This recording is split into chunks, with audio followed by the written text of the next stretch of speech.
This is the You Winning Life Podcast, your number one source for mastering a positive existence. Each episode will be interviewing exceptional people, giving you empowering insights, and guiding you to extraordinary outcomes. Learn from specialists in the worlds of integrative and natural wellness, spirituality, psychology, and entrepreneurship, so you too can be winning life. Now, here's your host, licensed marriage and family therapist, certified neuro-emotional technique practitioner, and certified entrepreneur coach, Jason Wasser. So today's guest is a former NCAA championship basketball coach, serial entrepreneur, author of 9+ books, including The Person of Interest, Inside the Mind of a Monster, This Ain't No Practice Life, and Everybody Needs a Coach in Life. He is a super coach to entrepreneurs and their businesses, their families, creator of the Monster Producer Program. He's inspired thousands of people around the world, including at Grant Cardone's 10X conference in Las Vegas as a speaker. He's a leading authority in the entrepreneur and coaching circles and one of my personal mentors. Coach Micheal Burt, welcome to the You Winning Life podcast. Thank you, man. What a great concept. I love you as a person and appreciate your everything you're doing. So from the moment we met, I've been a big fan of yours. Thank you. It means so much to me. So first of all, let's start with this idea. What is a Monster Producer? And how did that come about? And what are you doing with that? Several years ago, I had an employee that we were riding down the road one day, and this was probably 4 to 5 years into my business, coaching business. And I said, what do you think we do around here? And he said, are you sure you want to know the answer to that question? I said, absolutely. He said, I think you are a freaking monster. He's like, I've never worked with someone who has the drive, ambition, intensity that you do. And what I think we really do are produce other monsters. And he said, I found a definition in the dictionary that a monster producer is a legendary creature that combines multiple skills to dominate a market. And I knew at that moment that needs to be the name of our coaching program.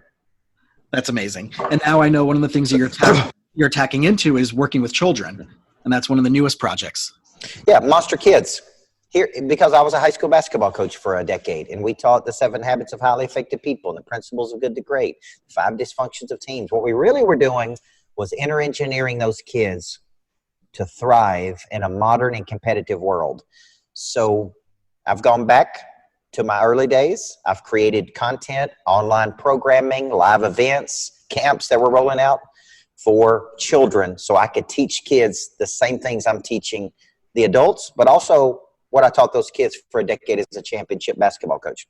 Yeah. So as you know, as a husband, as a dad, as someone who's very involved in your community, one of the biggest challenges that we face as professionals, right, me as a therapist, is how do we get the families and the children on that path so they can reach their potential, so they can find out who they truly are? What's some of the things that you've used to help bypass all those distractions, to help get people focused, especially children, when it comes to everything else that's going on out there? I believe in a term called intentional congruence. This is where all parts of your life feed all parts of your life. There's no separation. There's no compartmentalization. So when I go to a speaking engagement, I take my daughter with me, my 6-year-old daughter, my wife with me, and we include everyone in the family and their talents in what we're doing.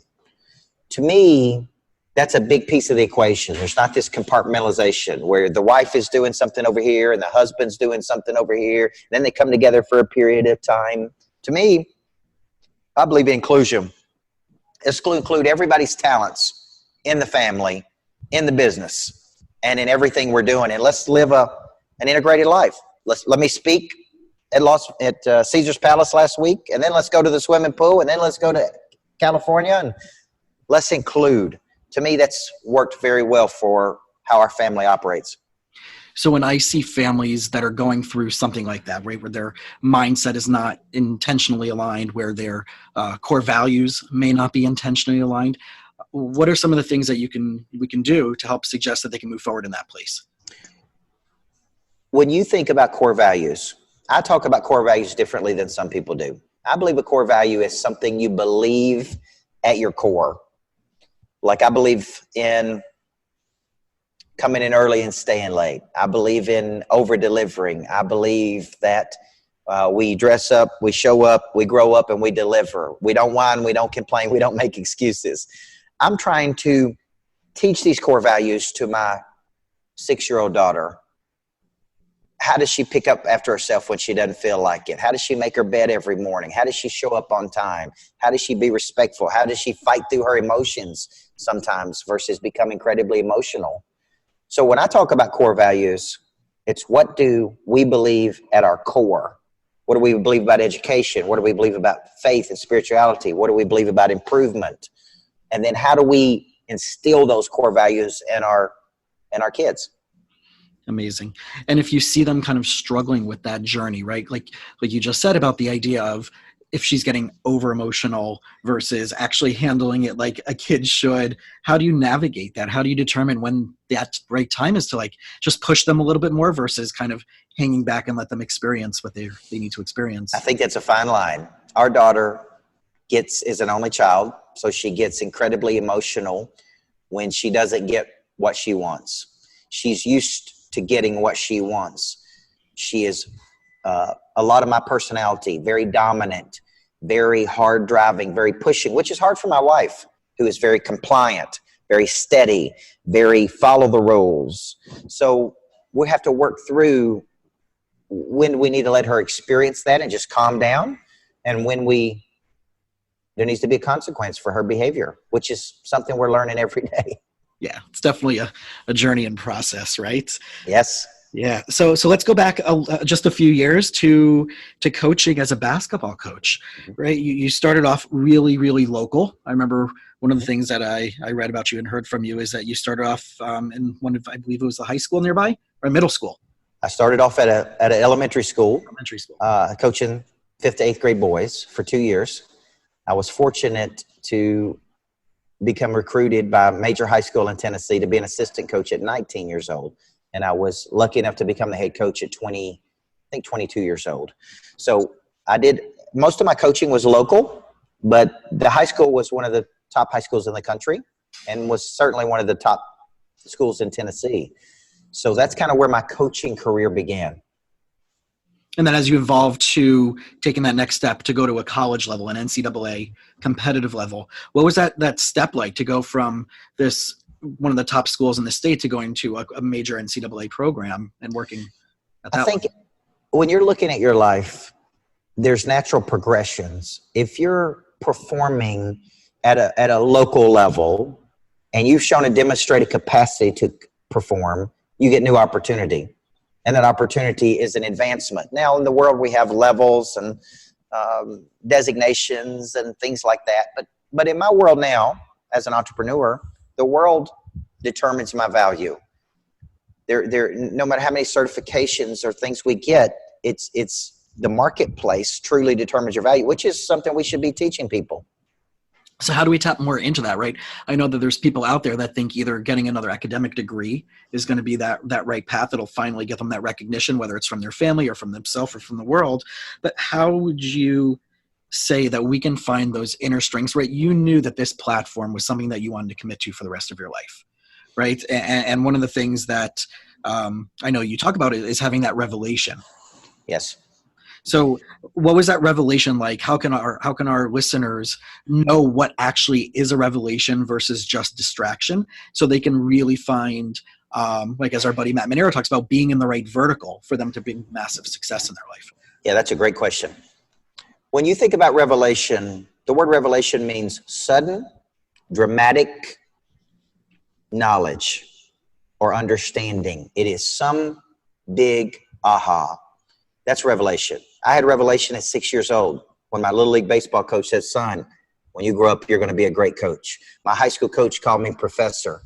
I had a local dentist in my city that took me under his wing who had a dramatic arts background. He taught me how to speak with a cadence and rhythm when I was 15. Like, I had these big revelations early. Most people do. When you study unique ability or revelations, many times it was being turned on to something by somebody. Bill Clinton, when he met John F. Kennedy and shook his hand, he knew, I want to become president of the United States.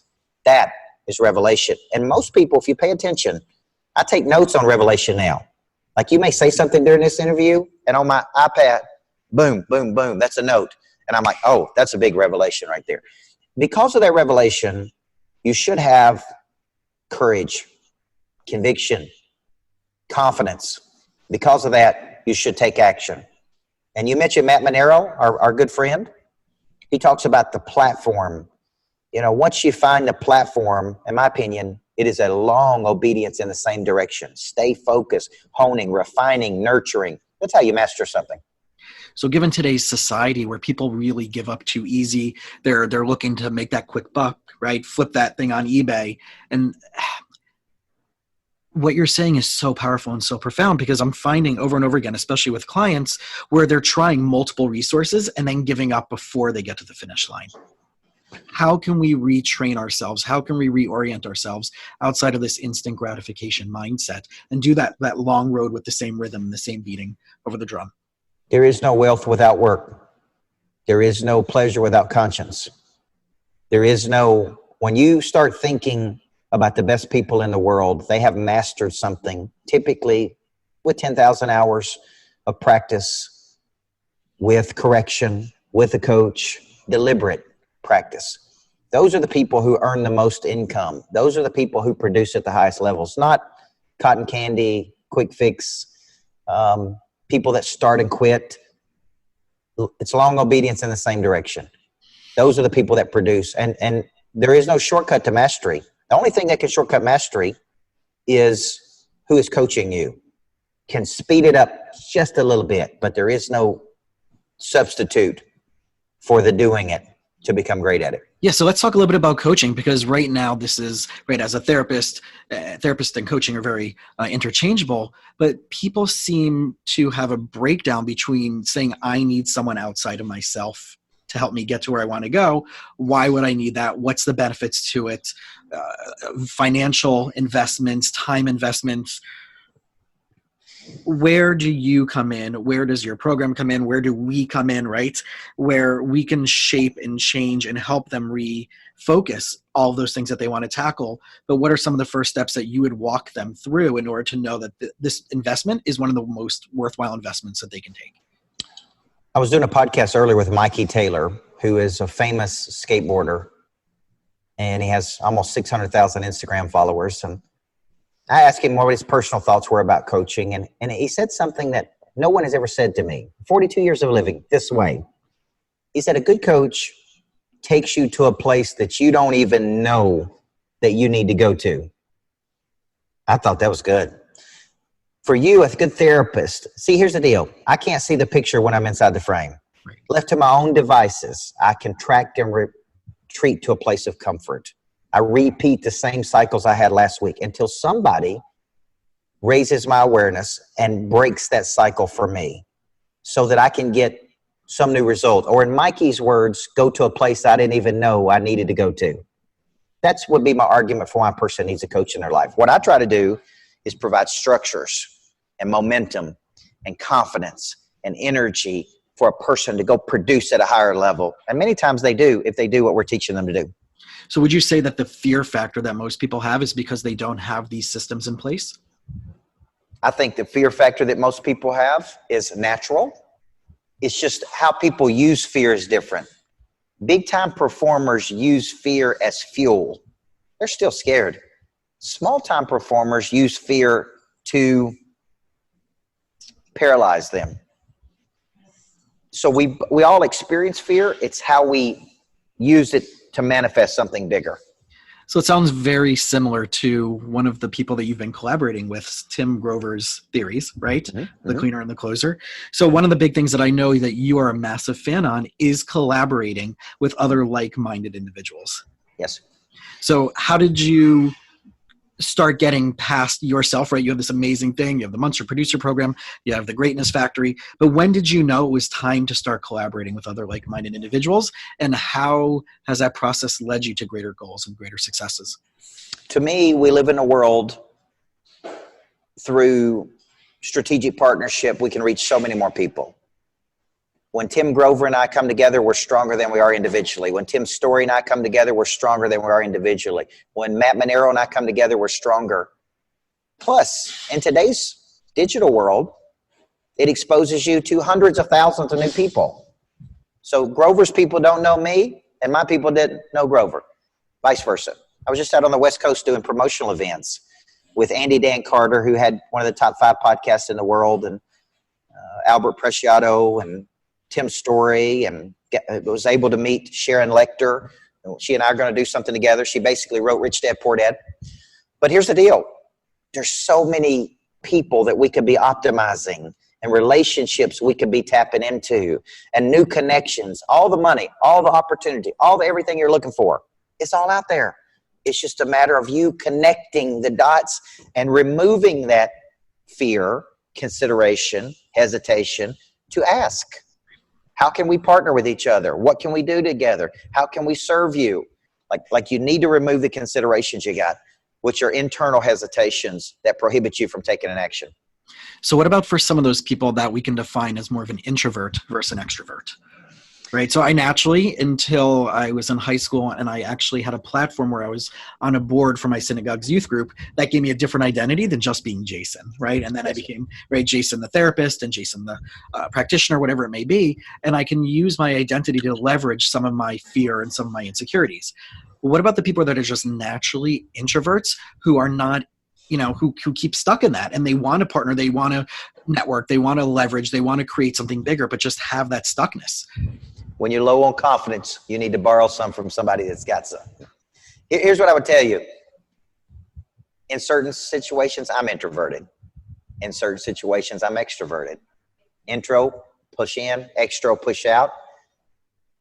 I still think introverted people have to work and get around someone. Like if you're introverted, shy, didn't like people, I had a person on my team, I think a good coach can help bring that out of you.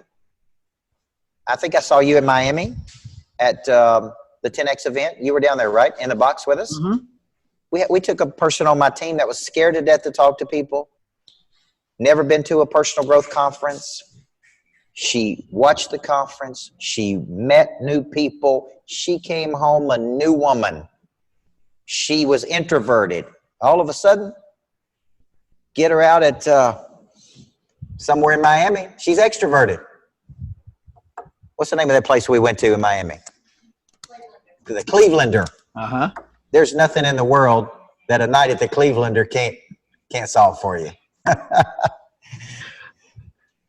Amazing. So then leveraging these resources, right? So I know people talk about budget all the time. They talk about affordability. They talk about, right, especially young entrepreneurs who are just getting started, college students, that emerging adults. Where can we guide them to know how important this is, right? That the dollar amount is no substitution for value, which I know is something that you talk about a lot. We spend so much money on things that are liabilities. The number one thing you should be investing in is you. The better you are, the more money you're going to earn, the more connections you're going to have, the more opportunity you're going to make. Listen, it's truth. Okay? So it's never an expense to invest in you. Listen, I've spent thousands, hundreds of thousands of dollars on coaching for me. I've spent $12,000 to $25,000 on a 1 to 2 day experience to learn something. So it goes back to when I was 25 years old. I borrowed $2,500 from my mother to go to a 7 Habits of Highly Effective People certification. I didn't have the money. I borrowed it. I found the money. Those 7 habits, Jason, changed my life. I've made millions of dollars as a result of knowing those 7 habits. So you tell me, I could have used the excuse, I don't have the money.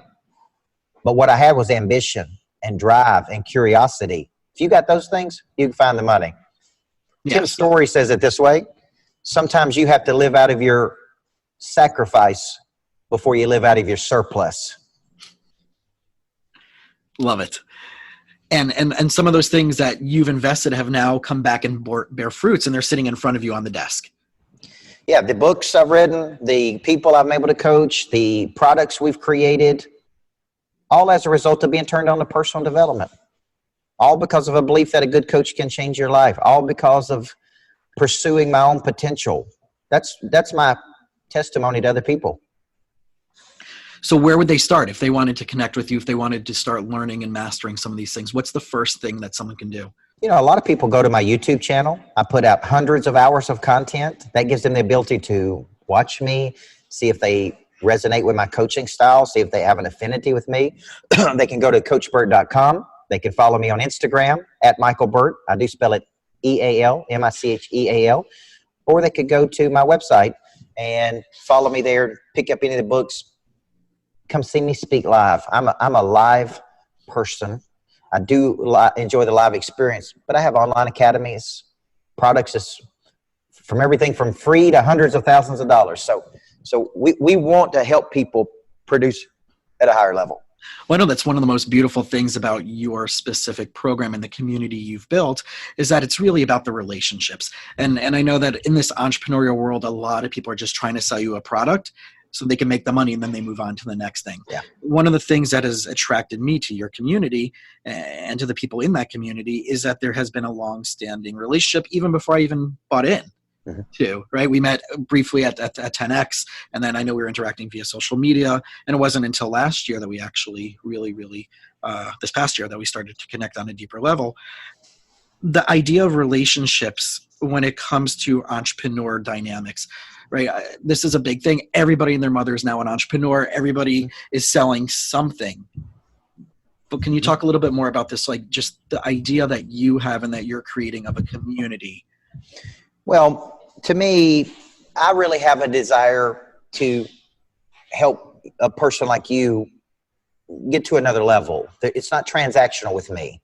So I'm not trying to sell you something. I'm trying to solve a problem for you. Money changes hands when problems are solved. So what I'm trying to do, someone like you want to speak, coach, train, lead, sell products at a high level, then I create $1 million coaching summit. I think that's the best fit for you. Now, I may talk to 10 other people today, and I may say, you need to be a monster producer. You need to go through this one-day workshop with me. You know, it's kind of like you when people come to you as a therapist. You're pivoting to what they need. Because I've got so many products, I can do that. For some people, I say, you need to go to YouTube. Start there. It's free. You need to follow me on Instagram. It's free. And then once you've seen enough, then we can help you. But I can't help you until you commit to something. And once you commit, I'm not going to let you fail. So the commitment is the execution of gathering and receiving all this wonderful data and then making a final decision. Yes. And sometimes people vacillate because they don't believe in themselves. I tried it and it won't work. What if I spend the money and it doesn't turn into money? These are really considerations they're having. So I got to show a person a relationship with me is not a game changer. It's a life changer. And I believe that. Yeah. So the last question before we go is this concept I have of on one foot. And I know as someone who studies the Bible, you know this, right? Teach me what you know on one foot. So if you had the most specific advice or insight that you can give someone, if you only had 2 minutes to spend with them and were never able to talk to them again, what would that be? The best thing we can do is for you to find your voice in life at the intersection of talent, passion, conscience, and need in the world.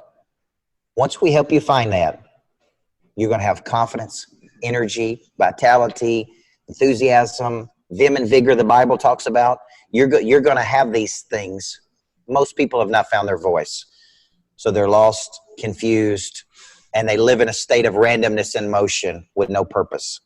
In 2 minutes, I'd say we got to help you get on the path to finding this. Awesome. And it's a lot easier than people think, right? It's been mystified. Yeah. I like to demystify it. Like it's not that complicated. I wrote a book on this called This Ain't No Practice Life. That book helps you find your voice. If you're serious about it, there are books, programs to help you find it. Most people are not serious about it. So they just go to occupations versus vocations. Amazing, amazing. So for all the listeners out there, if you're interested in any of the specific programs that Coach Micheal Burt has, please make sure you check out the links on our podcast information page. You can visit him on his website, coachmichealburt.com, coachburt.com. And on Instagram, they can follow you. Facebook, I know you put out motivations and little tidbits throughout the week. So there's a lot of good stuff that you're really giving out an abundance of free value. That's right. I listen, I give. Every now and then I'll ask for something. Yeah. But for the most part, I just give, man. Just keep on pumping that content out. Awesome. Well, I want to thank you for giving to me and to our listeners and our viewers today.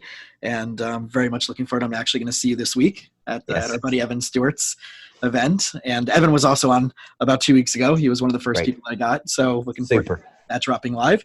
And thank you so much for giving us all this incredible insight. Thank you. Thank you, Doc. I appreciate you, man. You're a good man. Thanks. We'll talk soon. All right. Bye-bye.